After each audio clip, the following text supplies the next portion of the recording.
Just before we wrap up, let's once again go back to our reporters on the ground. Take a look at the situation and how it's 13 minutes past curfew. So it would be really interesting to see how Kenyans are handling this. Are people indoors?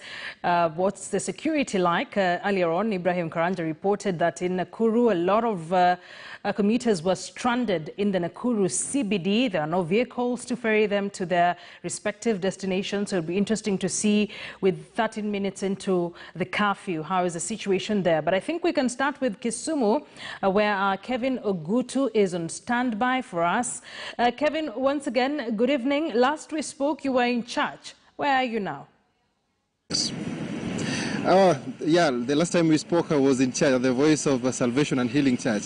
Right now, Akisa, I'm at this roundabout, and this we have got the Nairobi Road, and then we have the Uhuru, or Kenyatta Highway rather, which connects to Kakamega Highway. And Akisa, from the pictures that we can see, it is not like anyone is really quite in a hurry to go home.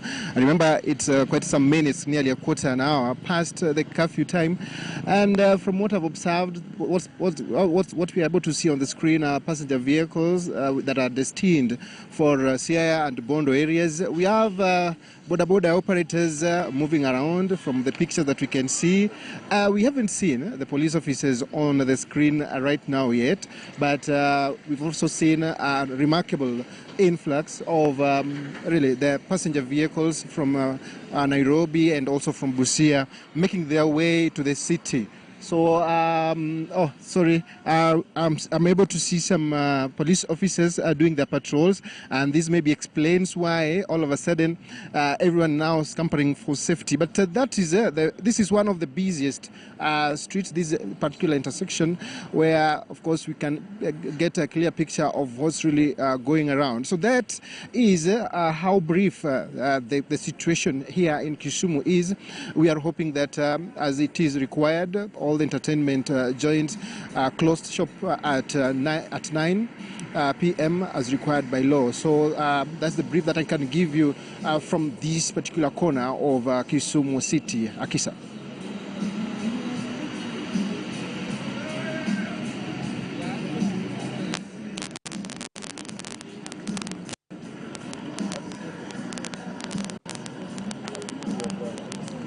Well, Akisa, we are at a different stop in Nakuru town. Remember, earlier on, we were at the CBD where residents were stranded, thinking of how they'll get home.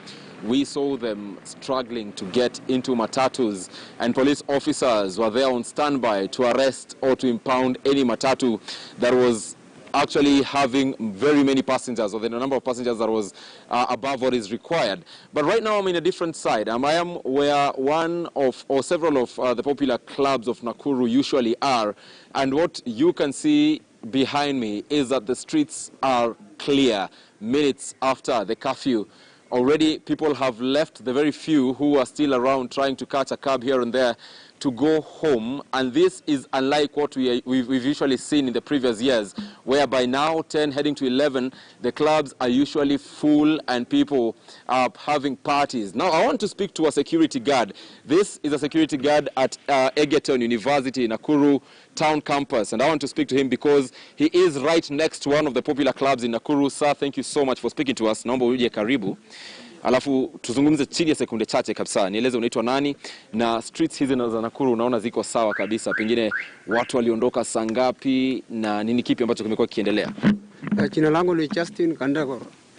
Mimi ni security officer ya Egerton University. Niko hapa karibu na university. Hakuna mtu kwa hii barabara yetu. Watu walikuwa vita na hii club iko karibu na shule yetu. Wamefunga mapema. Kila mtu hakuna hata kiangalia barabara, hakuna hata umbwa inapita kwa barabara. Na maafisa wa polisi ambao pengine wamekuwa wakipiga doria wanafanya patrol hata saa hizi. Hata walituuliza saa hizi kasi namna gani, tukaambia hakuna kitu. Kuna wasiwasi. Kwa hivyo kumaanisha kwamba wewe utakuwa ukiruka mwaka hapa peke yako, pengine ujumbe kwa watazamaji wetu wa mwaka mpya? Tunaruka hapa tu kwa kasi. Asante. Well, that is a security guard at Egerton University, Nakuru Town Campus. They usually call this place EU. This is where one of the clubs, or actually the street that has 2 clubs. There is a club that is about 200 meters from where I am, and right where I am right now there is another club. And we came here to just identify and see whether people honored that particular dusk to dawn curfew that starts at 10 p.m. Remember, clubs are supposed to close by 9 p.m. And largely what we can report is that from Nakuru people have gone home. But from the other side, that is the CBD in town, we still have stranded people. We have captured, courtesy of Daniel Opondo, we have captured people with their families, very young children who are still stranded, not knowing how to go home, and lots of police officers there. And the other thing that is actually coming up is those who are traveling by bus from different points from Western Kenya going to Nairobi, who are also stranded. And for the better part of the night, up to midnight, we shall be outside, we shall be camping outside, and perhaps go with the police officers to also see those who will be doing house parties. Remember, George Natembea early in the morning said that those who will be doing house parties will also be arrested, because the curfew means that one should be at their residence, at their home, and not at a friend's home or at a neighbor's home throwing a party. Akisa.